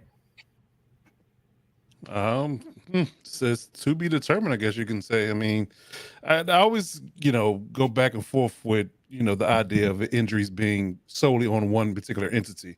Some guys are just, their bodies just aren't built for the rigors of the NFL. Like it's no matter, you can have the best strength and conditioning coaches, you have the best nutrition, the best trainers, and your body just failed you. It's just whether or not you're dealing with that or, again, poor, internal medicine, from a organizational standpoint. So I guess you have to look at it from either side to say, hey, are we doing all we can do to help our players? And if we are, then they just get hurt and they're just injury prone. Just have to put a tag on them. But if you aren't doing everything and you get those ratings at the end of the year and say, yeah, the worst training facility in the league, then that's a whole different ballgame. So you have to look at it from that perspective too. So it's just a matter of what you're doing. If you're doing everything you possibly can do and you just have bad luck, then you just got to chalk it up. It happens. I mean, we saw the Ravens team a couple of years ago. They were a Super Bowl favorite, and they were like half the team was injured before the preseason was over. And it was all in practice. It was all in practice. They didn't get hurt in the game. They got hurt in practice. Not a game. Practice. We talk about multiple ACL tears and things of that nature. So you just get hit with the injury bug. The bad luck bug is what I call it. So they had 3 running backs go out that they had all were hurt. Robbins, the corners, the corners, the linebackers, the running backs, the wide receivers. Everybody was hurt. Everybody. Yeah. Lamar got hurt too. Yeah. So Yeah, fair enough. And And Captain, what about you and the Raiders in terms of three things that you haven't gone yet, have you? Yeah, I think I did. I was like, Okay. think we need to just kind of see is that continued. I want to see continued growth. I want to see obviously no injuries. Hopefully, I want to see us continue this pattern through. Like I said, I don't care. The preseason is nice to show what the team can be, but the stats, just like somebody said, stats are for losers. I want to see I want to see this team continue in the ascension, and people already saying, well, what boy, that's going to be a whoop ass in Denver, dude. That's the Denver team can come out on that home opener and play a totally different game that they've shown in the preseason, and we can fall flat on our face. So the preseason is just an indicator of your present state. Right there, it shows who's going to make the team. It shows what can happen, but as far as like seeing, I want to put Garoppolo in bubble wrap until the first game. I don't want to even see him. I don't want to even see him by any sharp objects or near any stairs. If he has to go down the stairs, he can go down in one of those cardiac slide things that they have for people like me. The old people cars. No. There's carts for people that for like in my building in case you have like an event, have to get out of the building. It's like one of those things that you see the helicopters have for people that are like lifting. They put them in like one of those things and they go down the stairs like that. Obviously people helping them. I don't want to jinx it. And just like you were saying that there are people that just have a bad luck. I don't think Jimmy G is injury prone because of Jimmy G. It's just he has the Ravens bad luck, like Coach was alluding to. Okay, so again, if he has the year that he can have and he's healthy, and with the positivity that I've seen from this team, the Raiders are going to be looking at a possible playoff spot. Now, remember, we're in the best division in football, and that goes without saying. But that's why I was saying, the smugs up there is like, well, I want to go to, LA for that last game because that might have playoff implications. Yeah, maybe it's because one of you guys ain't going to make it, and we will. Just saying. Maybe. But the last 8 years, I mean, the games had. I got you. So. Yeah, and speaking of a recency, I wasn't being smug. Chiefs are still the best team in this division until somebody knocks them off the top of the mountain, and that's just facts. Yeah, and so on that note, Coach, throw over to you and start off on three things we need to do, or your team needs to do to improve, or that you would like to see improved. Or sorry, two things that you'd like to see improved for the last preseason game. I would like to see more consistency in the run game. That's one. Definitely that. And I guess you can say more consistency from the pass rush. From a reserve perspective, I think we got two solid reserves in Christian Rump and Thule. So I think showing them consistency, and I think that hopefully they'll get I'll give more of a showing come game 3. I think if they give them maybe a quarter and a half to 2 quarters of work this last game, I think we should get a good sample size of what they can do and what contributions they're going to make for the team in this upcoming season. So I think those are two biggest things for me, and some improvement in consistency in the run game and consistent pass rush. I think those are the two biggest things. Captain, no comments from you when I make this last statement here. For those who are Chargers fans joining the show, go ahead and leave your thoughts on the things you'd like to see your team improve on in the next game. And same thing for the rest of the fans that are joining us today. Like to see what 2 things or even one thing that you think your team needs to do to improve on. Leave your team that you are a fan of and the one thing you like to see improvements on, and we'll try to throw those up as the show comes to a close here. Welcome all Chargers. See what I did there? I said Chargers. Yeah. Welcome all Chargers fans. welcome all Broncos fans, and Big E Bronco having a very good portion of the show tonight. Thank you for you. And welcome to all the smugs of Chiefs Kingdom. Okay. He just pivoted. He pivoted the jab to me this time. Yeah, he did. I knew it was coming. It was coming somewhere. Somebody's going to catch it. You just close your eyes and see Somebody's going to get it. Somebody's going to get it. But honestly, you got to go with the biggest one. We welcome all of the folks that are here because, like I said, we hate each other's teams. That just goes without saying. But we enjoy the camaraderie that we have within this group. Okay, yeah. Like I said, I've met Richie. I've met his counterpart on the program. That I got a chance to see. Yeah. So and I'd love to see Alex, but he didn't want to see me the last time I was in Kansas City because apparently I just wasn't worthy to go over to see at the draft or anything. And Coach, if Coach comes out to Vegas, and again, if I'm at that, like I said, hey, we're not promised tomorrow, folks, and I say that with reality. I'd love to have any of these guys come out with me. And, I might even bounce a bitch out of my seat just so I can have them sit next to me. So, there you go. That's how much of the camaraderie is with this team right here. Now, Graham, she might be sitting on my lap, but, that's but at least you won't have to stand. That's what you're saying. Yeah, won't have to stand. We'll make room for Got it. There you go. So, Coach, over to you. Your run game. I just want to make sure I covered up run game, and what was the other one? Pass rush, consistent pass rush. Pass rush. Okay. Yep. So, Alex, your thoughts on the Chiefs? 2 things you guys need to do better for next game. Yeah, I'd say, kind of in line with the things that went wrong. They need to continue to develop the rookies that are going to be expected to take on more in the regular season. Felix is one in mind, as well as Tamari Connor, who I know Coach likes, but he's, certainly been getting thrusted into more action with the starting unit than I think they originally planned, and that's, I'd say, probably in part due to the L'Jarius Sneed knee injury that's been ever so pending.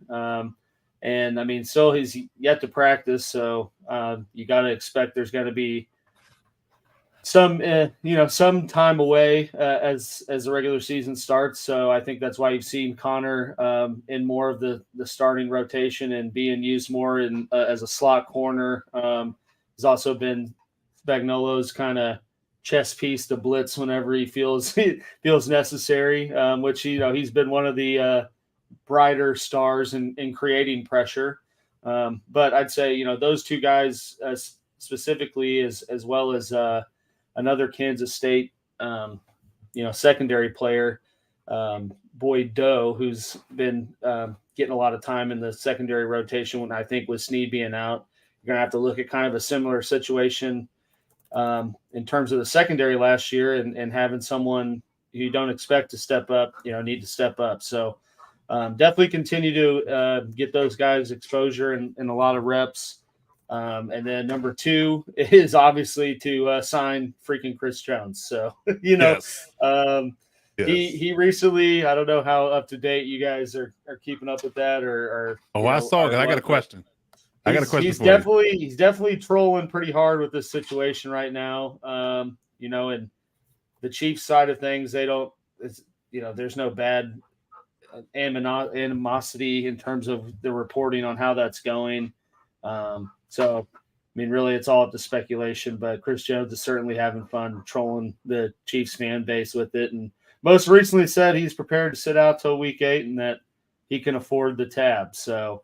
We'll see what happens with that. But, if for the unfortunate situation, it plays out to where they got to, prepare to start the season without him, then, I think they obviously need to look at some of these veteran free agent guys that are still out there and look at bringing someone in to hopefully put some Flex Seal on the problem for a little bit. Flex Seal. I like that. I like that. But what's your question, Coach? Hit me with it. So, worst case scenario, if he sits out to week 8, what do you think that does to your team holistically? it's not. I mean, it's not going to be good. I don't think that that's going to happen. I don't think. I said. Granted, I said all this before this week 8 cryptic tweeting or Xing or whatever we call it went out. Whatever calling it now, yeah. I'm still kind of the belief that they're pretty close in terms of numbers, and I would think that if it's him, if there wasn't going to get a deal done, he'd be back and just do his year or whatever, and hit the market next year. But I mean, if he's not there in week 8, on top of like I said, with the problems and need for improvement, having to rely on Felix for more production. I mean, it's kind of like that scene in Moneyball, right? Like if he's not there, then you got to look at replacing 15 sacks and an ass load of QB pressures. And I don't think what's in the locker room right now is equipped to replace that, nor are there a lot of people in the league that can replace that. So, I know Chiefs Kingdom Twitter's kind of like, oh, it's just like Tyreek. We could just get rid of him and move it on. No, you guys cannot. have already heard me say several times that's an apples to oranges comparison. And, it really is. I think that it would be wholly detrimental to the Chiefs to take that approach, and it would not be good. So you did not fingers plan crossed. it. Yeah. Right. Yeah. Like for example, you lost Tyreek Hill. You went out and got a bunch of wide receivers to fill in for that production, and you could have afforded to have done so. There is one Chris Jones, mm-hmm. and there is only one.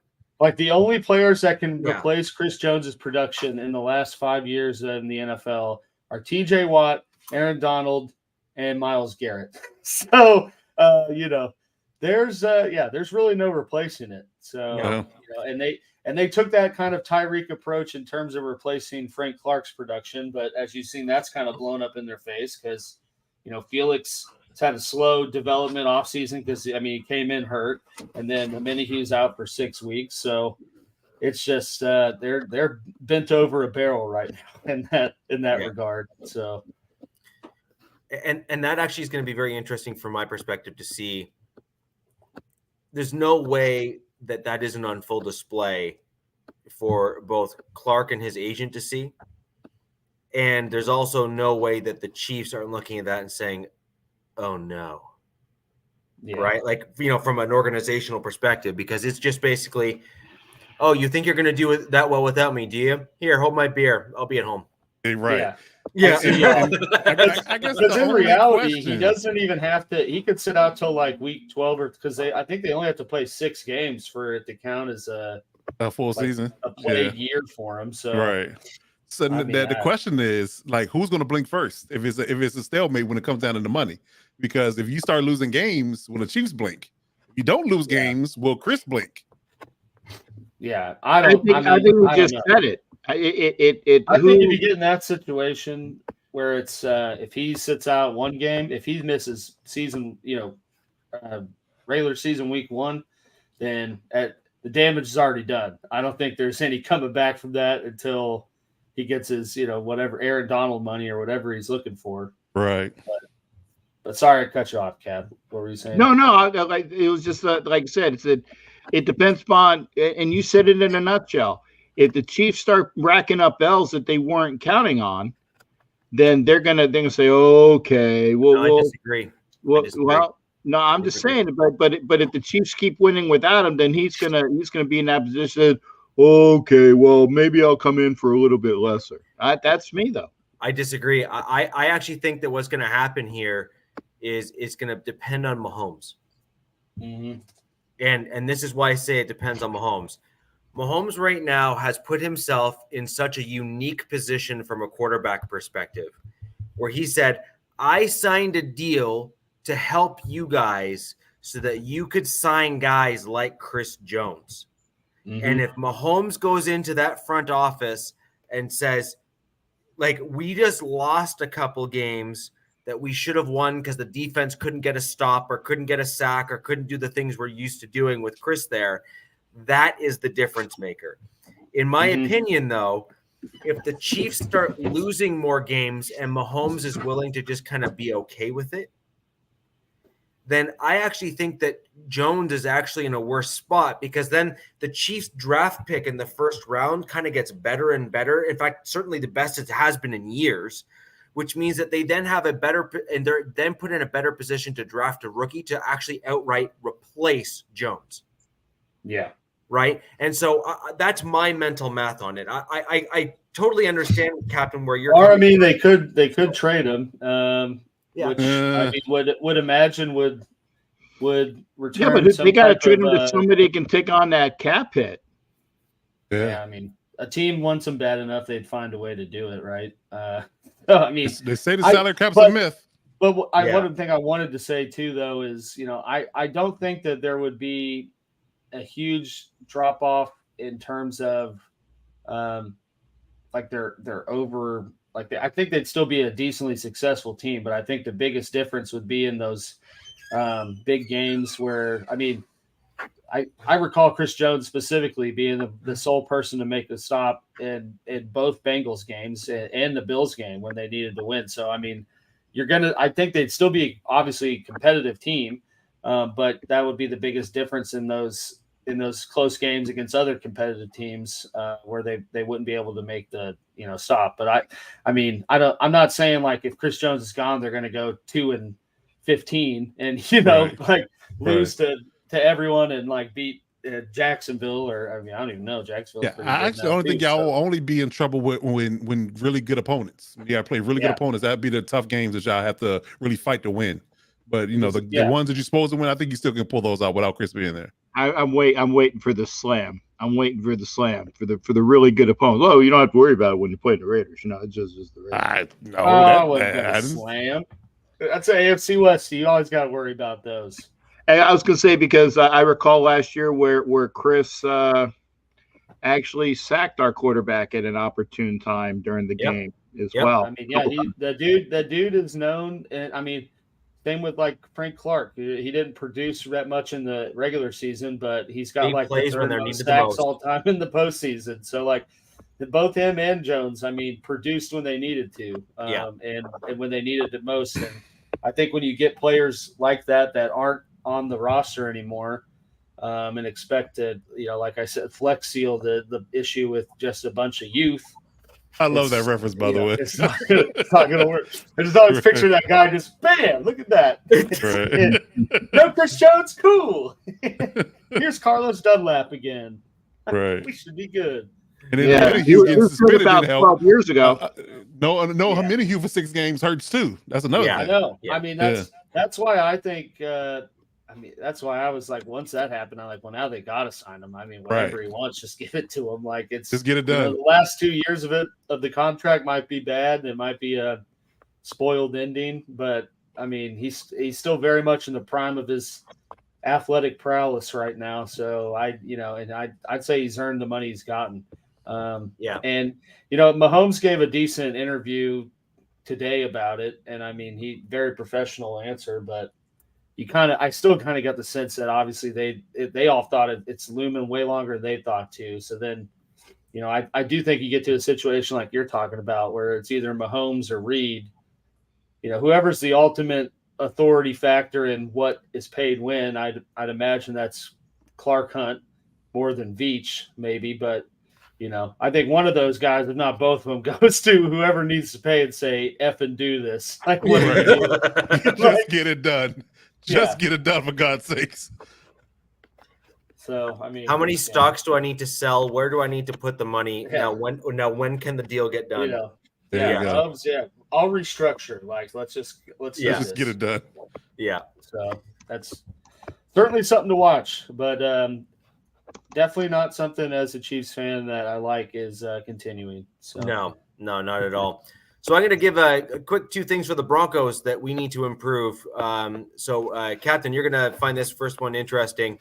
Ben DiNucci, in my opinion, ought to be quarterback 2 for the Denver Broncos.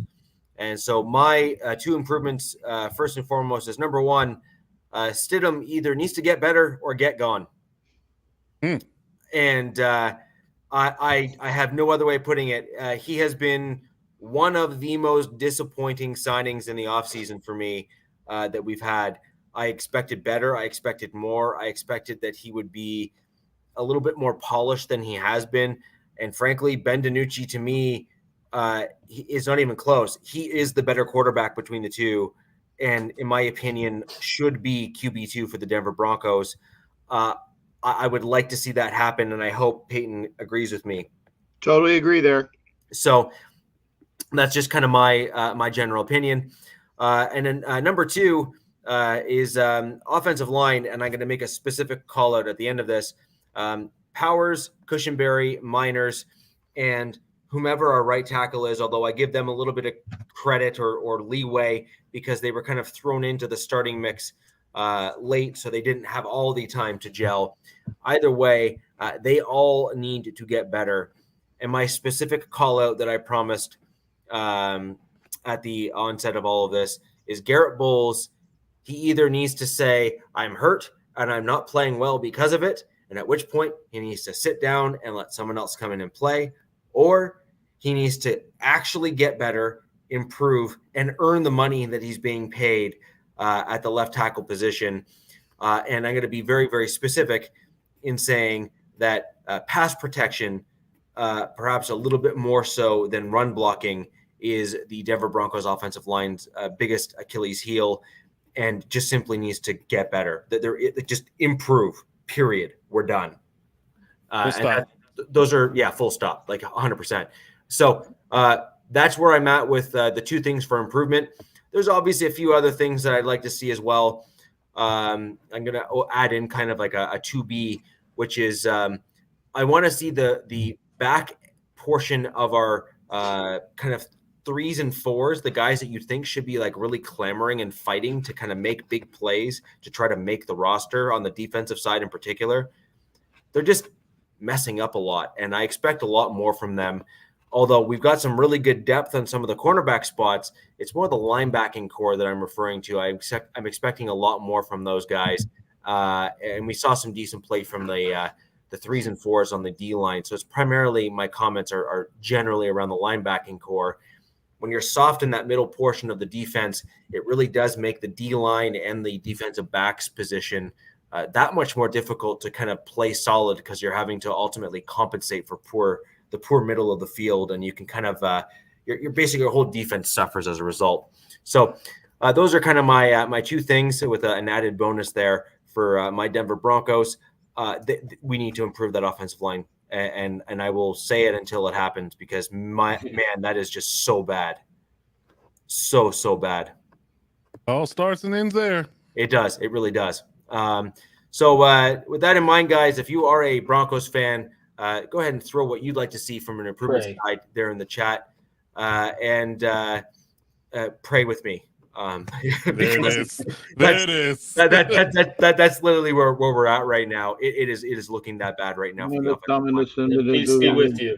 Yeah, it's that bad. It really is. Captain, over to you for the two things your Raiders need to do, and then we'll wrap up the show for. Like I said, continue with the flow. Don't stop now. Keep going on, and I said just show what you showed the last two games, and keep it going, and don't get hurt. That's a big one. That's a pretty big one right there. Yeah. Big one. Yeah. 100%. So, guys, with that in mind, we're going to go ahead and end the show for this Wednesday. We had a wonderful show, covered a fair amount of ground. Preseason games really are I love them. I think it gives you such a unique insight into your team, what you're going to do. Maybe some guys you didn't expect to play really well all of a sudden kind of wow you, and you get to see the movings up and down within kind of that back portion of the roster.